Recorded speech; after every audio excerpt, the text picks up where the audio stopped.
আমি মধ্যবিত্ত পরিবারের সন্তান। আমি স্কুল জীবন শেষ করে কলেজে ভর্তি হই। তার কয়েক মাস পর নিজের ইচ্ছায় মালয়েশিয়া চলে আসি। এখানে 5 মাস থাকার পর ফেসবুকে একটা মেয়ের সাথে পরিচয় হয়। ওর নাম ইমা। সে একটা পোস্টে লিখেছিল, সিগারেট খাওয়া ছেলে তার পছন্দ না, সিগারেট খাওয়া হারাম। আমি রিপ্লাই দিয়েছিলাম, সব ছেলে এমনি এমনি সিগারেট খায় না। তারপর থেকে ইমার সাথে একটু একটু কথা হতো। আমি নিজেও সিগারেট খেতাম। ওর কথায় সিগারেট খাওয়া ছেড়ে দিয়েছিলাম। এভাবে কয়েক মাস কথা বলতে বলতে আমাদের মাঝে ভালো লাগা শুরু হলো। প্রতিদিন প্রায় 3-4 ঘন্টা কথা বলতাম। একটা সময় আমি ইমাকে প্রপোজ করি আর সেও রাজি হয়ে যায়। আমাদের সম্পর্কটা ভালোই চলছিল, কিন্তু ও আমার থেকে 2 বছরের বড় ছিল, আর এটাই ছিল সমস্যা। তো এভাবে 2 বছর চলে যায়। একদিন ও আমাকে বলে, তুমি আমাকে বিয়ে করবে কবে? আমি ওকে বললাম, দেশে গিয়ে বিয়ে করব। তার 2 মাস পরে আমি দেশে যাওয়ার জন্য টিকিট কেটে ফেললাম। হিমাকে বললাম আমি দেশে আসার জন্য টিকিট কেটে ফেলেছি। এই কথা শুনে ও খুব খুশি হয়ে যায়। তো তারপর 6 মাসের ছুটি নিয়ে দেশে চলে আসলাম। এয়ারপোর্ট থেকে বেরিয়ে দেখি আমার বোন, ছোট ভাই, দুলা ভাই আর বোনের মেয়ে দাঁড়িয়ে আছে আমার জন্য। সোজা বাড়িতে গেলাম। বাড়িতে যাওয়ার 2-3 দিন পর মাকে বললাম আমি একটা মেয়েকে পছন্দ করি। তার বাসা বরিশাল, কিন্তু ওর নাম ইমা, কিন্তু ওর বয়সে আমার থেকে 2 বছরের বড়। এই কথা শুনে মা আমাকে বলে, ওই মেয়েটার সাথে তোর বিয়ে কখনোই দিব না, আমার পরিবারের কেউ রাজি না। ইমাকে কল দিয়ে বললাম, আমার পরিবারের কেউ রাজি হচ্ছে না, তুমি তোমার মাকে বলো আমার কথা। ইমাও তার মাকে বলে, ইমার মাও বলে দিয়েছে ওকে বিয়ে দিবে না এতদূর।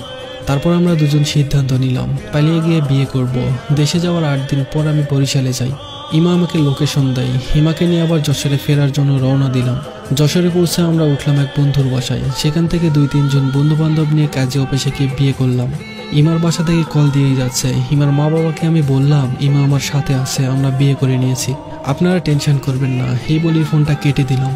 আমি বাড়িতে বললাম আমি আমার পছন্দ করা মেয়েটাকে বিয়ে করেছি। মা বাবা অনেক খারাপ কথা বলল আমাকে, আরো বলল এই বাড়িতে তোর কোনো জায়গা নেই। এই বলেই ফোনটা রেখে দিল। আমার বন্ধুর বাসায় 2-3 দিন থাকার পর বাসা ভাড়া নিলাম। ইমার মা বাবা রাগ করে ইমার সাথে কথা বলা বন্ধ করে দেয়। খুব ভালোই চলছিল। 25-26 দিন যেতে না যেতেই আমার মা বাবা কল দিয়ে বলে, কোথায় আসিস, বাড়ি চলে আয়। ইমা আর আমি সিদ্ধান্ত নিলাম বাড়িতে ফিরে যাব। তো সেদিন রাতেই আমরা বাড়িতে চলে আসি। ইমাকে আমার পরিবারের কেউ তেমন একটা পছন্দ করে না। 6 মাসের ছুটিতে আসছি। এদিক দিয়ে 2 মাস চলে যায়, আর বাকি আছে 4 মাস। ইমার খুব ইচ্ছা একটা বেবি নিবে, আমারও অনেক ইচ্ছা। তো দুজন বেবি নেওয়ার জন্য অনেক চেষ্টা করলাম, কিন্তু 3 মাস হয়ে যাওয়ার পরেও কোনো রেজাল্ট আসলো না। আমি সিদ্ধান্ত নিলাম ডাক্তারের কাছে যাব। একদিন সময় করে গেলাম। ডাক্তার বলল দুজনের পরীক্ষা করতে হবে। দুজনই পরীক্ষা করলাম। ডাক্তার বলল কালকে এসে রিপোর্টটা নিয়ে যাবেন। তো পরের দিন ইমাকে রেখে আমি চলে যাই যশোর কুইন্স হসপিটালে। ডাক্তারের কেবিনে গিয়ে বসতেই ডাক্তার রিপোর্টটা সামনে এগিয়ে দিয়ে বললেন, ইমা কখনো মা হতে পারবে না, সন্তান হওয়ার নারী 99% ড্যামেজ হয়ে আছে। এই কথা শুনে আমার মাথায় আকাশ ভেঙে পড়ল। আমি কি করব কিছুই বুঝতে পারছিলাম না। আমি যদি বাসায় গিয়ে এই কথা বলি তাহলে ইমা পাগলের মতো হয়ে যাবে। ইমা জানতে পারলে ভিতরে ভিতরে শেষ হয়ে যাবে। আর আমার মা বাবা ইমাকে এমনিতেই পছন্দ করে না। আমি ইমাকে হারাতে চাই না, বাচ্চা হোক বা না হোক। আমি তখন অনেকক্ষণ ভেবে কম্পিউটারের দোকানে গিয়ে জাল রিপোর্ট বের করি। ওই রিপোর্টে আমার সমস্যার কথা লিখি। ওটা বাড়িতে নিয়ে যাওয়ার পর সাথে সাথে ইমা দেখতে চাইলো। ইমাকে নকল রিপোর্টটা দেখালাম। ওটা আমার মা বাবাও দেখেছে। ইমা ওই জাল রিপোর্টটা দেখার পর চুপচাপ হয়ে আছে, কেমন জানি হয়ে গেছে। 2 দিন কারোর সাথে তেমন কথা বলেনি। 2 দিন পরে ওকে অনেক বুঝালাম, আল্লাহ চাইলে বেবি হবে, তুমি টেনশন করো না। অনেক হাতে পায়ে ধরার পর একটু স্বাভাবিক হলো। হিমাকে বলেছি বাচ্চা দরকার হলে কিনে নিয়ে আসবো। দেখতে দেখতে আমার 6 মাস শেষ হওয়ার আর 2-3 দিন বাকি আছে। হিমা রাতে ওয়াশরুমে গিয়ে কান্না করতো, আমি ওকে বুঝাতাম মাত্র 2 বছর থেকে আবার চলে আসবো। হিমাকে সান্ত্বনা দিতাম সব সময়। আমার মালয়েশিয়া যাওয়ার ডেট চলে আসলো। ইমা, আমার ভাই বোন, দুলা ভাই একসাথে এয়ারপোর্টে গেল আমাকে পৌঁছে দিতে।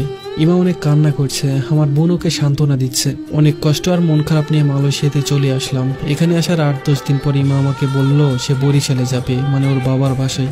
আমি বললাম না গেলে হয় না। ও বলল যেতেই হবে, ওর নাকি ভালো লাগছে না, কয়েকদিন বাবার বাড়িতে থেকে আবার চলে আসবে। বললাম ঠিক আছে তাহলে যাও। ওর বাবার বাড়িতে যাওয়ার পর আর আসতে চায় না, কিন্তু কথা হতো ঠিক মতো। 3-4 মাস ঠিক মতো কথা হয়, তারপর থেকে ঠিক মতো কথা বলে না, সবসময় বাহানা দেয়, বলে কাজ করতে হবে। দিন দিন কথা বলে একেবারে কমিয়ে দিচ্ছে। দিনে 3-4 মিনিট কথা বলে। এভাবেই 6-7 মাস চলে যায়। হঠাৎ একদিন ইমার বাবা আমাকে কল দিয়ে বলে, ইমার বিয়ে অন্য একটা ছেলের সাথে সম্পন্ন করে আসলাম, আর তোমাদের বাসায় ডিভোর্স পেপার পৌঁছে যাবে, সাইন করে দিও। এটা শোনার পরে আমার পায়ের তল থেকে মাটি সরে যায়। কি বলে উনি, আমার ভিতরটা যেন কেউ পুড়িয়ে দিচ্ছে, আমি পাগল হয়ে যাচ্ছি। ইমার বাবাকে বললাম আমি ইমার সাথে কথা বলতে চাই, ও আমার জীবনটা নষ্ট করে দিতে পারে না। আমার কথা শেষ করার আগেই ইমার বাবা ফোন কেটে দিয়ে সিম বন্ধ করে দেয়। এদিকে ইমার ফোনও বন্ধ। আমি পাগলের মতো করতে লাগলাম। অনেকভাবে কন্ট্রাক্ট করার চেষ্টা করেছি, কিন্তু পারছি না।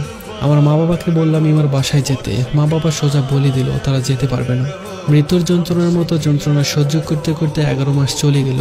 হঠাৎ একদিন একটা অচেনা নাম্বার থেকে ইমা কল দিল আর বলল, তুমি আমাকে মিথ্যা কথা বলেছিলে কেন? সমস্যা ছিল আমার, আর সেটা তুমি নিজের কাঁধে কেন নিলে? আমি একটু হেসে বললাম, তোমাকে হারাতে চাইতাম না, তার জন্য। তুমি কখনো মা হতে পারবে না, এই কথাগুলো শুনলে তুমি নিজেকে সামলাতে পারতে না, তার জন্য। ইমা বলল, যার সাথে আমার বিয়ে হয়েছে সে বেবি নেওয়ার জন্য অনেক চেষ্টা করে, কিন্তু কোনো কিছুতেই কিছু হচ্ছিল না। তাই কি সমস্যা সেটা জানার জন্য ডাক্তারের কাছে এসে পরীক্ষা করাই। পরীক্ষা করার পর ডাক্তার বলে, সমস্যা আমার, আমি কোনোদিন মা হতে পারবো না। এই কথা শুনে আমার স্বামী আমাকে বলেছে ডিভোর্স দিয়ে দিবে।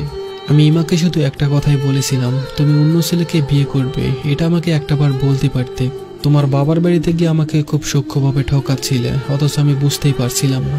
আমি কখনো কাউকে বুঝাতে পারবো না আমি 11টা মাস কিভাবে কাটিয়েছি, কতটা কষ্ট পেয়েছি, সেটা শুধু আমার আল্লাহ জানে। কথা বলা শেষ করে আমি তাকে ব্লক করে দিই। যাকে নিজের চেয়েও বেশি ভালোবাসলাম সেই মানুষটাই ঠকিয়েছে আমাকে। বেইমানের কোনো জায়গা নেই আমার জীবনে। শরীর ছুঁয়ে দেখেছো তুমি, মন ছুঁতে আর পারলে কই? পুরো লাইব্রেরি দিলাম তোমাকে, তুমি পড়লে না একটাও বই।